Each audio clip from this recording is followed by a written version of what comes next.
நீங்கள் சோம்பேறி என்று நினைக்கிறீர்களா? உங்கள் முக்கியமான வேலைகளை தள்ளிப் போடும்போது உங்களையே நீங்கள் திட்டிக் கொள்கிறீர்களா? உண்மை என்னவென்றால், நீங்கள் சோம்பேறி அல்ல. நீங்கள் ஒரு சக்தி வாய்ந்த எதிரியுடன் போரிடுகிறீர்கள். அதை நீங்கள் இதுவரை தவறாக அடையாளம் கண்டுள்ளீர்கள். இது ஒரு சங்கடமான உண்மை. ஆனால் 99% ஆண்கள் இதை ஒருபோதும் உணரமாட்டார்கள். அவர்கள் தங்கள் வாழ்நாள் முழுவதும் சோம்பல் என்ற போர்வையில் தங்கள் உண்மையான ஆற்றலை புதைத்து விடுகிறார்கள். ஆனால் நீங்கள் வித்தியாசமானவர். நீங்கள் இங்கு இருப்பதற்கு காரணம் நீங்கள் ஆழமான பதில்களை தேடுகிறீர்கள்.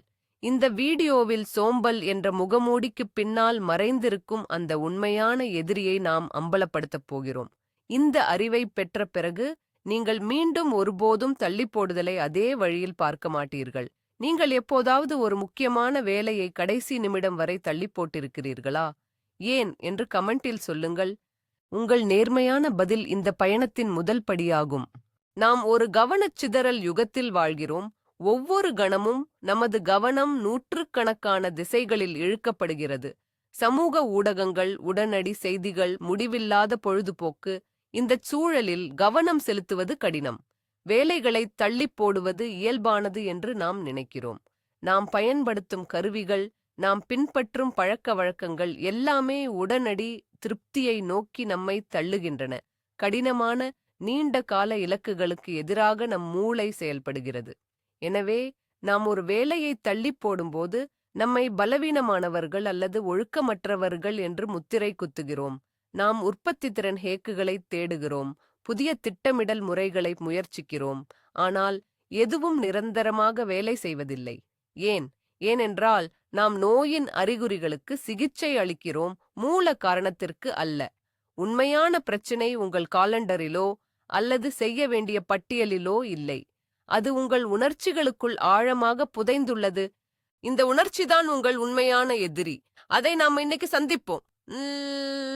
முதல் பகுதி, சோம்பலின் பெரிய பொய். சமூகம் நமக்கு ஒரு எளிய கதையை சொல்கிறது. நீங்கள் ஒரு வேலையை செய்யவில்லை என்றால் நீங்கள் சோம்பேறி. இது ஒரு வசதியான பொய். ஏனென்றால் இது ஒரு சிக்கலான பிரச்சினைக்கு ஒரு எளிய விளக்கத்தை அளிக்கிறது. சோம்பல் என்று சொல்வது எளிது. ஆனால் அது உங்கள் மூளையில் உண்மையில் என்ன நடக்கிறது என்பதை மறைக்கிறது. சோம்பல் ஒரு காரணமல்ல, அது ஒரு விளைவு. அது ஒரு அறிகுறி, நோயல்ல. உங்கள் காரில் செக் என்ஜின் விளக்கு எரிவதை கற்பனை செய்து பாருங்கள். அந்த விளக்குதான் பிரச்சனை என்று நீங்கள் நினைக்க மாட்டீர்கள், இல்லையா? என்ஜினில் என்ன தவறு இருக்கிறது என்றுதான் பார்ப்பீர்கள். தள்ளி போடுதல் என்பது அந்த செக் என்ஜின் விளக்கு. அது உங்கள் மனதிலும் உணர்ச்சி அமைப்பிலும் ஏதோ ஆழமான ஒன்று தவறாக இருக்கிறது என்று சமிக்ஞை செய்கிறது. 99% அந்த விளக்கையே திட்டிக் கொண்டு நேரத்தை வீணடிக்கிறார்கள். ஆனால் மனரீதியாக வலிமையானவர்கள் அந்த விளக்கின் பின்னால் உள்ள உண்மையான காரணத்தை கண்டறிய என்ஜினை திறந்து பார்க்கிறார்கள். நாம் இப்போது அதைத்தான் செய்யப் போகிறோம். சோம்பல் ஏன் ஒரு திறனற்ற எதிரி? சோம்பலை உங்கள் எதிரியாக நீங்கள் பார்த்தால் நீங்கள் தவறான போரில் போராடுகிறீர்கள். நீங்கள் அதிக ஐக்கிய சக்தியை பயன்படுத்த முயற்சிப்பீர்கள். நான் இன்னும் கடினமாக உழைக்க வேண்டும் என்று உங்களையே கட்டாயப்படுத்துவீர்கள். இது ஒரு ரப்பர் பேண்டை இழுப்பதைப் போன்றது. நீங்கள் எவ்வளவு அதிகமாக இழுக்கிறீர்களோ அவ்வளவு வலுவாக அது பின்னுக்கு இழுக்கும். இறுதியில் நீங்கள் சோர்வடைந்து விடுவீர்கள். ரப்பர் பேண்ட் உங்கள் முகத்தில் அடிக்கும். இதுதான் சுயஸ்போதாஜ் சுழற்சி. நீங்கள் உங்களை கட்டாயப்படுத்துகிறீர்கள், தோல்வியடைகிறீர்கள், பின்னர் உங்களை பலவீனமானவர் என்று திட்டுகிறீர்கள். இது உங்கள் சுயமரியாதையை அரித்து அடுத்த முறை முயற்சிப்பதை இன்னும் கடினமாக்குகிறது. உண்மையான ஸ்டாயிக் அணுகுமுறை முரட்டு சக்தியைப் பற்றியது அல்ல, அது புரிதலைப் பற்றியது. உங்கள் உண்மையான எதிரி யார் என்பதை நீங்கள் புரிந்து கொள்ளும்போது நீங்கள் அவருடன் மல்யுத்தம் செய்வதை நிறுத்திவிட்டு அவரை விஞ்சும் உத்திகளை பயன்படுத்தத் தொடங்குகிறீர்கள். உங்கள் ஆற்றலை வீணாக்குவதை நிறுத்துங்கள். உங்கள் உண்மையான எதிரி விருப்பமின்மை அல்ல, அது மிகவும் நுட்பமானது மற்றும் மிகவும் சக்தி வாய்ந்தது. உண்மையான எதிரியை சந்திக்கவும் பயம். ஆம், நீங்கள் வேலைகளை தள்ளிப் போடுவதற்கு உண்மையான காரணம் பயம். இது நீங்கள் ஒப்புக்கொள்ள விரும்பாத ஒன்றாக இருக்கலாம். ஏனென்றால் பயம் என்ற வார்த்தை பலவீனத்துடன் தொடர்புடையது. ஆனால் அறிவார்ந்த மனிதன் உண்மையை எதிர்கொள்கிறான். இது சிங்கத்தைக் கண்டு பயப்படுவது போன்ற வெளிப்படையான பயம் அல்ல. இது ஒரு நுட்பமான, அரிக்கும் பயம். இது பல வடிவங்களில் வருகிறது. முதலாவது தோல்வி பயம். நான் இந்த வேலையைத் தொடங்கினால், நான் தோல்வியடைந்தால் என்ன செய்வது என்ற எண்ணம். மற்றவர்கள் என்னை பார்த்து சிரிப்பார்கள் என்ற எண்ணம். இந்த பயம் உங்களை முடக்குகிறது. ஒரு வேலையைத் தொடங்காமல் இருப்பது, அதை செய்து தோல்வியடைவதை விட பாதுகாப்பானதென்று உங்கள் மூளை முடிவு செய்கிறது. எனவே நீங்கள் அதை தள்ளிப் போடுகிறீர்கள். நீங்கள் சோம்பேறி அல்ல, நீங்கள் உங்களை பாதுகாத்துக் கொள்கிறீர்கள். ஆனால் இந்த பாதுகாப்பு ஒரு சிறை. இது உங்கள் வளர்ச்சியைத் தடுக்கிறது மற்றும் உங்கள் திறனை அழிக்கிறது. பயத்தின் இரண்டாவது முகம் தீர்ப்பு பயம். இது தோல்வி பயத்துடன் நெருங்கிய தொடர்புடையது, ஆனால் இது மற்றவர்களின் கருத்துக்களைப் பற்றியது. நீங்கள் ஒரு புதிய திட்டத்தை முன்வைக்க விரும்புகிறீர்கள், ஆனால் உங்கள் சக ஊழியர்கள் அதை விமர்சிப்பார்கள் என்று நீங்கள் பயப்படுகிறீர்கள். நீங்கள் ஒரு வீடியோவை உருவாக்க விரும்புகிறீர்கள், ஆனால் பார்வையாளர்களின் எதிர்மறையான கருத்துகளுக்கு நீங்கள் பயப்படுகிறீர்கள். நீங்கள் ஒரு கடினமான உரையாடலை நடத்த வேண்டும், ஆனால் மற்றவர் உங்களைப் பற்றி என்ன நினைப்பார் என்று நீங்கள் பயப்படுகிறீர்கள். இந்த தீர்ப்பு பயம் உங்களை செயலிழக்கச் செய்கிறது. மற்றவர்களின் சாத்தியமான எதிர்மறையான எண்ணங்கள் உங்கள் செயல்களை கட்டுப்படுத்த அனுமதிக்கிறீர்கள்.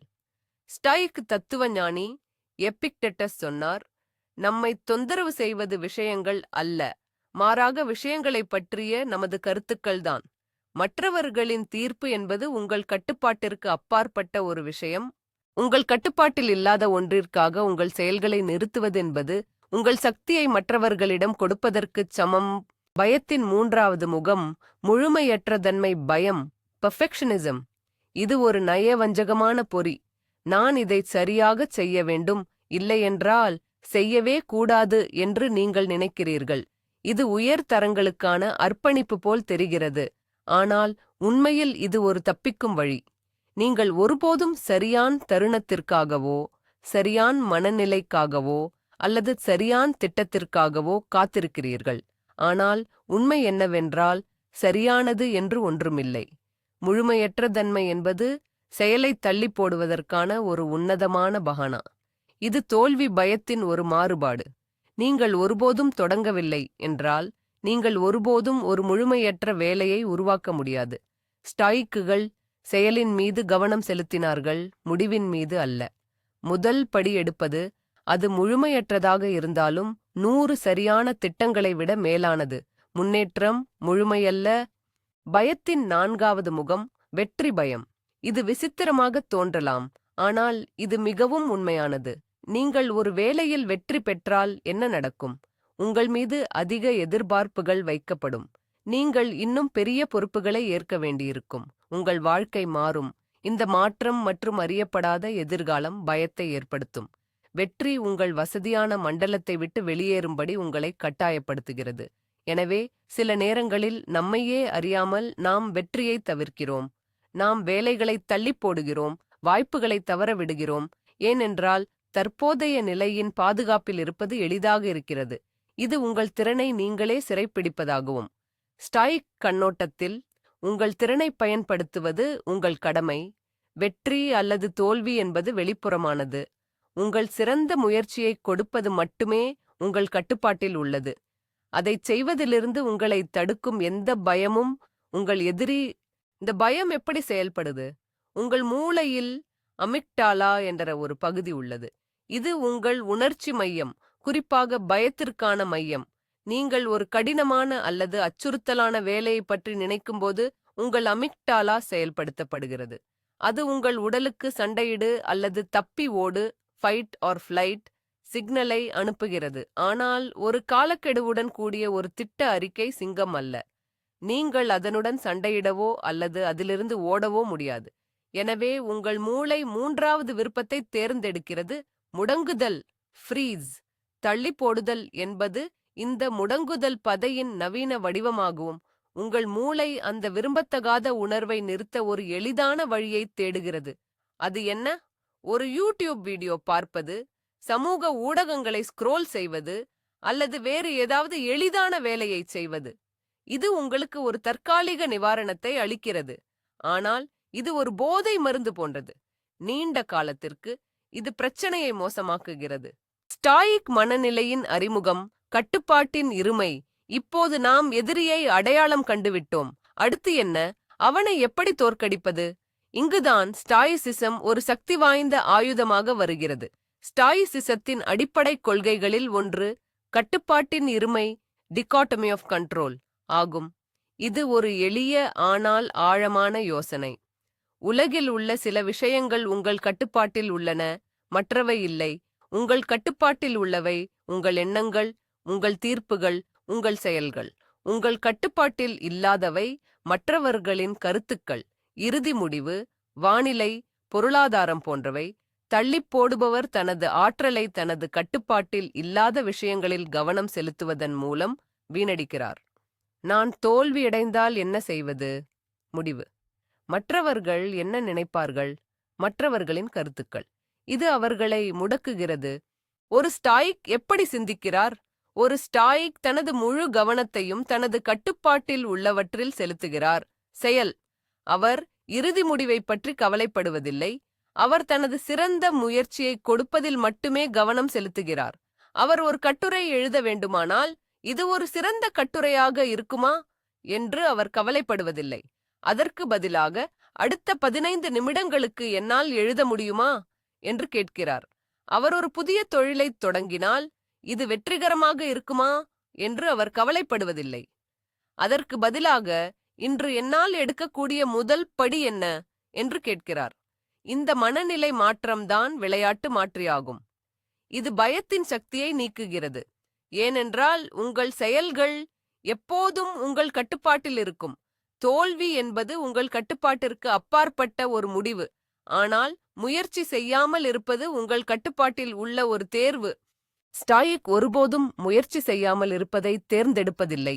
நடைமுறை ஸ்டாயிக் கருவி 1. பயத்தை வரையறுத்தல். தத்துவஞானி செனெகா பயத்தை எதிர்கொள்ள ஒரு சக்தி வாய்ந்த பயிற்சியைக் கொண்டிருந்தார். நாமும் அதை பயன்படுத்தலாம். நீங்கள் தள்ளிப்போடும் வேலையை எடுத்துக்கொள்ளுங்கள். ஒரு காகிதத்தை எடுத்து 3 கூலங்களாகப் பிரிக்கவும். முதல் கூலத்தில் அந்த வேலையை செய்வதில் உள்ள உங்கள் மிகப்பெரிய பயங்கள் அனைத்தையும் எழுதுங்கள். நான் தோல்வியடைவேன். நான் கேலி செய்யப்படுவேன். நான் எனது நேரத்தை வீணடிப்பேன். முடிந்தவரை கொன்கிரேட்ன எழுதுங்கள்.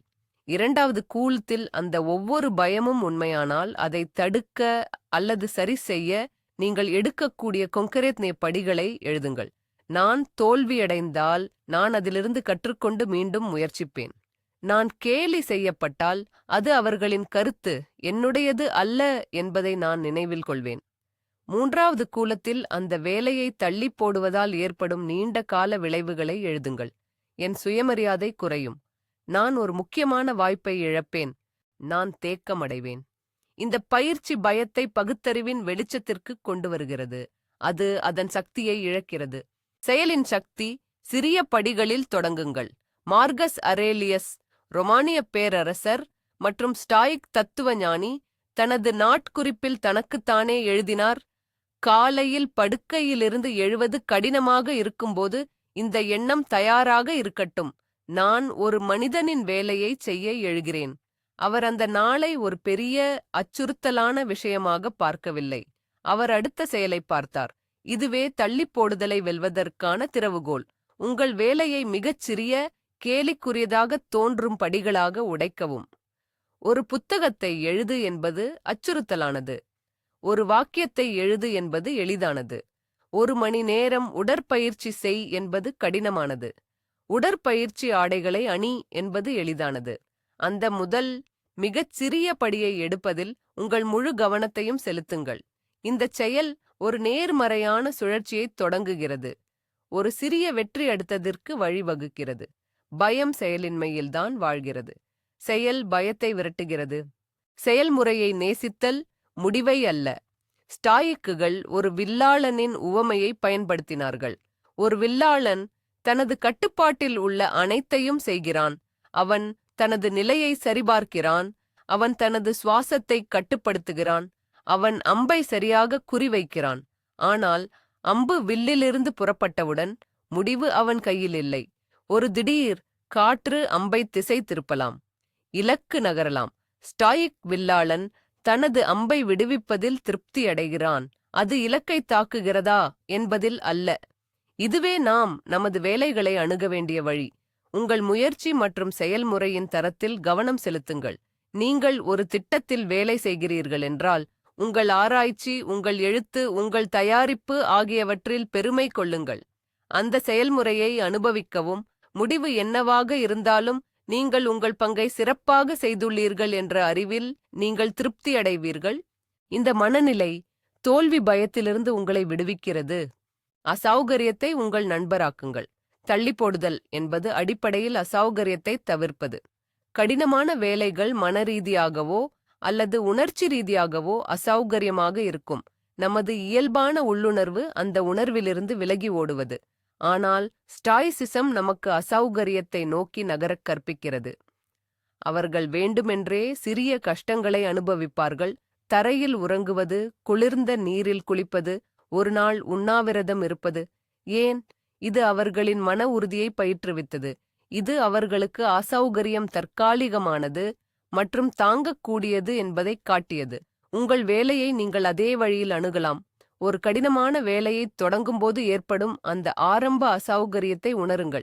அதிலிருந்து ஓடாதீர்கள். அதை ஏற்றுக்கொள்ளுங்கள். இது கடினமாக உணர்கிறது, பரவாயில்லை என்று சொல்லுங்கள். அந்த உணர்வுடன் சில நிமிடங்கள் இருங்கள். அது அதன் பிடியை இழப்பதை நீங்கள் காண்பீர்கள்.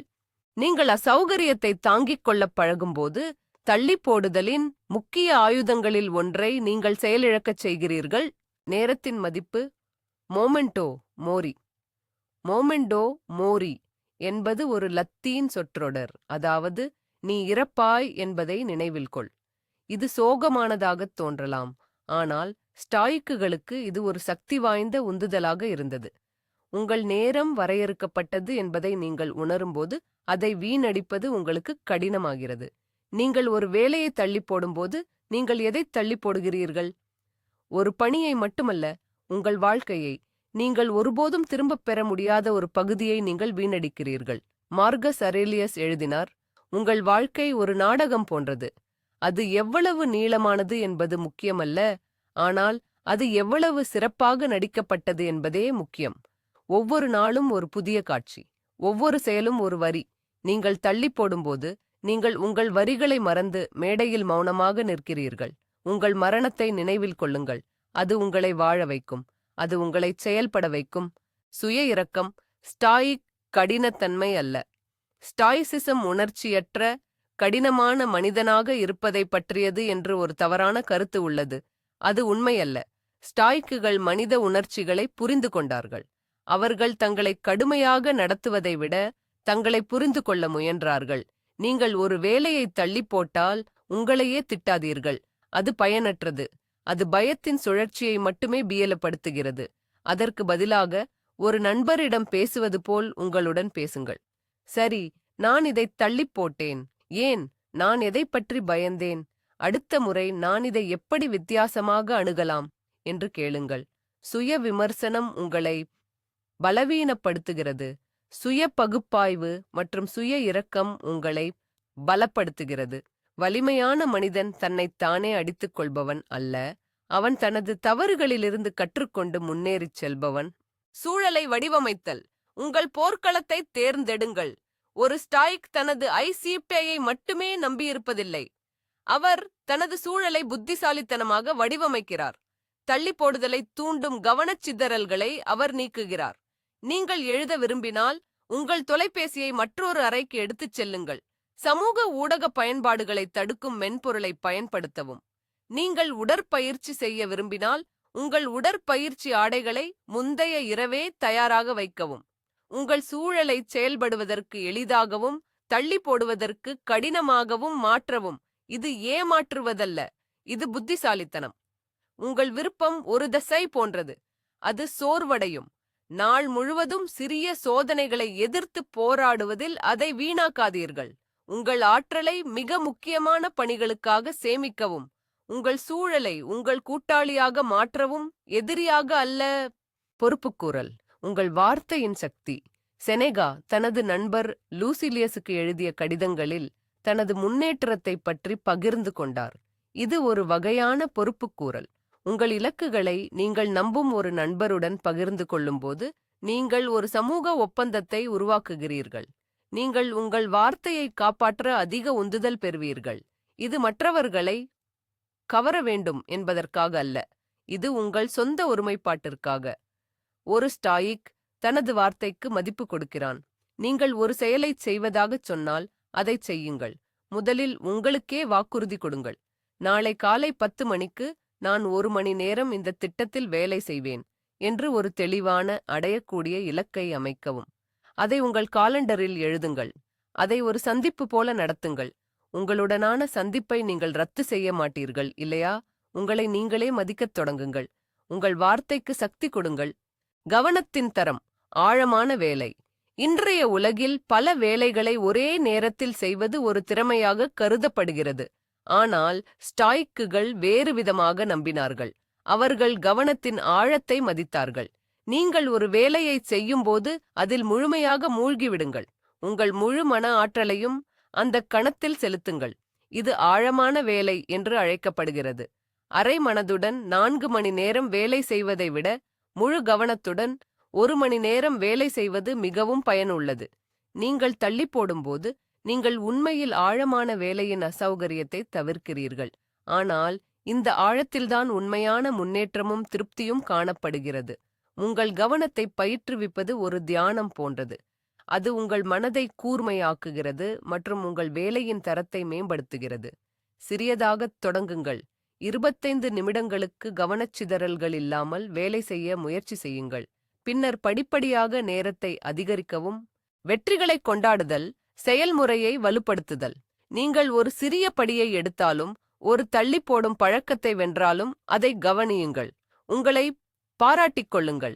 இது ஆணவத்தைப் பற்றியது அல்ல. இது உங்கள் மூளையில் ஒரு புதிய நரம்பியல் பாதையை வலுப்படுத்துவதைப் பற்றியது. நீங்கள் ஒரு செயலைச் செய்து அதற்குப் பிறகு ஒரு நேர்மறையான உணர்வை அனுபவிக்கும்போது உங்கள் மூளை அந்தச் செயலை வெகுமதியுடன் இணைக்கிறது. இது எதிர்காலத்தில் அந்தச் செயலை மீண்டும் செய்வதை எளிதாக்குகிறது. ஸ்டாய்க்குகளுக்கு உண்மையான வெகுமதி வெளிப்புற பாராட்டு அல்ல. அது தங்கள் கடமையைச் செய்ததிலிருந்து வரும் உள் திருப்தி. உங்கள் செயல்முறையைக் கொண்டாடுங்கள். நீங்கள் ஒரு கடினமான வேலையைத் தொடங்கியதற்காக உங்களை பாராட்டிக் கொள்ளுங்கள். நீங்கள் அதை முடித்தீர்களா இல்லையா என்பது முக்கியமல்ல. இந்த சிறிய உள் வெற்றிகள் காலப்போக்கில் ஒரு பெரிய உத்வேக சக்தியாக மாறும். முடிவுரை: வெறும் அறிவிலிருந்து ஞானத்திற்கு. இந்த வீடியோவில் உள்ள தகவல்களை நீங்கள் கேட்டீர்கள். ஆனால் அறிவு மட்டும் போதாது. ஸ்டாய்சிசம் என்பது ஒரு கல்விப் பொருள் அல்ல. அது ஒரு வாழ்க்கை முறை. இந்த யோசனைகளை நீங்கள் உங்கள் அன்றாட வாழ்வில் பயன்படுத்தத் தொடங்கும்போதுதான் உண்மையான மாற்றம் நிகழ்கிறது. நீங்கள் தள்ளிப்போட விரும்பும் அடுத்த முறை இந்த வீடியோவை நினைவில் கொள்ளுங்கள். உங்களை சோம்பேறி என்று அழைக்காதீர்கள். அதற்கு பதிலாக கேளுங்கள், நான் எதைப் பற்றி பயப்படுகிறேன்? அந்த பயத்தை எதிர்கொள்ள ஒரு ஸ்டாயிக் கருவியைத் தேர்ந்தெடுக்கவும். வேலையை சிறிய படிகளாக உடைக்கவும். அசௌகரியத்தை ஏற்றுக்கொள்ளுங்கள். உங்கள் கட்டுப்பாட்டில் உள்ளவற்றில் கவனம் செலுத்துங்கள். ஒவ்வொரு நாளும் ஒரு சிறிய படி. இதுவே ஞானத்திற்கான பாதை. இதுவே மன வலிமை மற்றும் உண்மையான சுதந்திரத்திற்கான பாதை. நான் 59 எண்ணில் இருக்கிறேன். நான் 60 எண்ணில் இருக்கிறேன். நான் 59 எண்ணில் இருக்கிறேன். நான் 60 எண்ணில் இருக்கிறேன். நான் 59 எண்ணில் இருக்கிறேன். நான் 60 எண்ணில் இருக்கிறேன். நான் 59 எண்ணில் இருக்கிறேன். நான் 60 எண்ணில் இருக்கிறேன். நான் 59 எண்ணில் இருக்கிறேன். நான் 60 எண்ணில் இருக்கிறேன். நான் 59 எண்ணில் இருக்கிறேன். நான் 60 எண்ணில் இருக்கிறேன். நான் 59 எண்ணில் இருக்கிறேன். நான் 60 எண்ணில் இருக்கிறேன். நான் 59 எண்ணில் இருக்கிறேன். நான் 60 எண்ணில் இருக்கிறேன். நான் 59 எண்ணில் இருக்கிறேன். நான் 60 எண்ணில் இருக்கிறேன். நான் 59 எண்ணில் இருக்கிறேன். நான் 60 எண்ணில் இருக்கிறேன். நான் 59 எண்ணில் இருக்கிறேன். நான் 60 எண்ணில் இருக்கிறேன். நான் 59 எண்ணில் இருக்கிறேன். நான் 60 எண்ணில் இருக்கிறேன். நான் 59 எண்ணில் இருக்கிறேன். நான் 60 எண்ணில் இருக்கிறேன். நான் 59 எண்ணில் இருக்கிறேன். நான் 60 எண்ணில் இருக்கிறேன். நான் 59 எண்ணில் இருக்கிறேன். நான் 60 எண்ணில் இருக்கிறேன். நான் 59 எண்ணில் இருக்கிறேன். நான் 60 எண்ணில் இருக்கிறேன். நான் 59 எண்ணில் இருக்கிறேன். நான் 60 எண்ணில் இருக்கிறேன். நான் 59 எண்ணில் இருக்கிறேன். நான் 60 எண்ணில் இருக்கிறேன். நான் 59 எண்ணில் இருக்கிறேன். நான் 60 எண்ணில் இருக்கிறேன். இப்போது உங்களுக்குத் தெரியும், உங்கள் உண்மையான எதிரி சோம்பல் அல்ல, அது பயம். தீர்ப்பின் மீதான பயம், தோல்வியின் மீதான பயம், முழுமையற்ற தன்மையின் மீதான பயம் மற்றும் வெற்றியின் மீதான பயம். ஆனால் இப்போது உங்களிடம் ஆயுதங்கள் உள்ளன. ஸ்டாயிசிசத்தின் ஞானம் உங்கள் கைகளில் உள்ளது. உண்மையான சக்தி என்பது பயத்தை அகற்றுவதில் இல்லை, அது பயம் இருந்தபோதிலும் செயல்படுவதில் உள்ளது. இதுவே ஸ்டாயிக் வீரனின் வழி. இதுவே மனரீதியான சுதந்திரம் பெற்ற மனிதனின் வழி. இன்று முதல் நீங்கள் தள்ளிப்போடும் ஒவ்வொரு முறையும் உங்களை சோம்பேறி என்று அழைக்காதீர்கள். ஒரு படி பின்வாங்கி, நான் எதைப் பற்றி பயப்படுகிறேன் என்று கேளுங்கள். இந்த ஒரு கேள்வி உங்கள் வாழ்க்கையை மாற்றும். இந்த ஆழமான பயணத்தில் என்னுடன் இணைந்ததற்கு நன்றி. நீங்கள் இந்த அறிவார்ந்த உயரடுக்கு சமூகத்தின் ஒரு பகுதியாக இருக்கிறீர்கள்.